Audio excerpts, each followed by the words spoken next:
ആഗോള കത്തോലിക്ക സഭയ്ക്ക് 267ാമത്തെ പാപ്പയെ ലഭിച്ചിരിക്കുകയാണ്. അമേരിക്കക്കാരനായ ആദ്യത്തെ പോപ്പ് ലയോ 14. ഈ പശ്ചാത്തലത്തിൽ ഉയർന്നു കേൾക്കുന്ന ഒരു ചോദ്യമാണ് അമേരിക്കൻ പ്രസിഡന്റ് ഡൊണാൾഡ് ട്രംപ് കോൺക്ലേവിനെ സ്വാധീനിച്ചോ എന്നുള്ളത്. കഴിഞ്ഞ ആഴ്ചകളിൽ പാപ്പാ സ്ഥാനത്തെക്കുറിച്ചുള്ള ക്യാഷ്വൽ ടോക്കിനിടയ്ക്ക് തനിക്ക് മാർപ്പാപ്പയായിക്കൂടെ എന്ന അർത്ഥത്തിൽ രസകരമായ രീതിയിൽ ട്രംപ് പ്രതികരിച്ചതിനെ കുറിച്ച് കേട്ടു. ട്രംപിനെ മാർപ്പാപ്പയാക്കിക്കൊണ്ടുള്ള പടങ്ങളും തൊട്ടു പിന്നാലെ ഓൺലൈനിൽ പ്രചരിച്ചു. ഇതേ തുടർന്ന് പലതരത്തിലുള്ള അഭിപ്രായങ്ങളും വിവാദങ്ങളും ഒക്കെ ഉയർന്നു വന്നുവെന്നും നമുക്കറിയാം. ഒരു വിധത്തിൽ പാപ്പാ സ്ഥാനത്തിൽ ഒളിഞ്ഞും തെളിഞ്ഞും ഒരു കണ്ണ് ട്രംപിനുള്ളതുപോലൊരു സംസാരം. ഈ സാഹചര്യത്തിൽ ഇതാ വന്നിരിക്കുന്ന മാർപ്പാപ്പ അമേരിക്കയിൽ നിന്ന്. പെട്ടെന്ന് ട്രംപിന് കോൺക്ലേവിനെ സ്വാധീനിക്കാൻ കഴിഞ്ഞോ? ഒരു അമേരിക്കൻ പാപ്പയെ തിരഞ്ഞെടുക്കാൻ ട്രംപ് എന്തെങ്കിലും രാഷ്ട്രീയ കളി കളിച്ചിട്ടുണ്ടോ? ഇതൊക്കെ ഒരു മനുഷ്യന്റെ സംസാരമാണ്. എന്നാൽ ട്രംപിന്റെ ആശയങ്ങളോട് ചേർന്ന് നിൽക്കാത്ത വ്യക്തിയാണ് ലയോ 14 മാർപ്പാപ്പ എന്നൊരു വാദവും മറ്റൊരു സൈഡിൽ നിന്ന് ഉയർന്നു കേൾക്കുന്നുണ്ട്. ഒരു അമേരിക്കൻ പോപ്പ് വരുമ്പോൾ സംഭവിക്കുന്നത് എന്താണെന്ന് നമുക്ക് ചിന്തിക്കാം. വിവിധ ഭാഷകൾ അറിയാവുന്ന ഈ പോപ്പ് സമീപകാലത്തെ ഇംഗ്ലീഷ് ഏറ്റവും നന്നായി സംസാരിക്കുന്ന ഒരു പോപ്പാണ്. പോപ്പ് ലയോ 14. 6ഓളം ഭാഷകൾ അദ്ദേഹത്തിന് വശമുണ്ട്.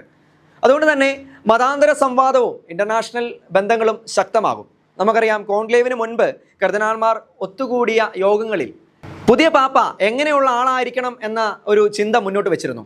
അതിൽ ആദ്യം മുന്നോട്ട് വന്ന പോയിന്റ് സംഭാഷണത്തിൻ്റെയും വ്യത്യസ്ത മത സാംസ്കാരിക ലോകങ്ങളുമായുള്ള ബന്ധം കെട്ടിപ്പിടിക്കലിൻ്റെയും മനുഷ്യനായ ഇടയനായിരിക്കണം പുതിയ പാപ്പ എന്നുള്ളതായിരുന്നു.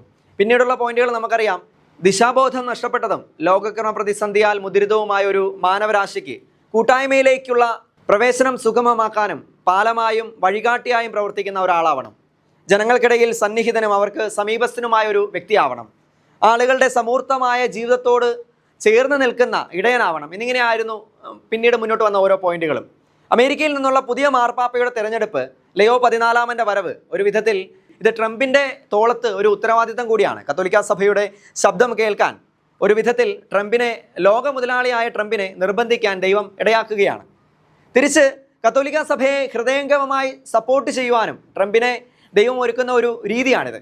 അങ്ങനെ ട്രംപും മാർപ്പാപ്പയുടെ പ്രബോധനങ്ങളോട് ചേർന്ന് നിൽക്കുന്ന ട്രംപിന് ലോകത്തിൻ്റെ ഭരണക്രമത്തെയും രീതികളെയും ക്രിസ്തുവിൽ മാറ്റിമറിക്കാനുള്ള ഒരു സാധ്യത കൂടെ ഇവിടെ തെളിയുകയാണ്.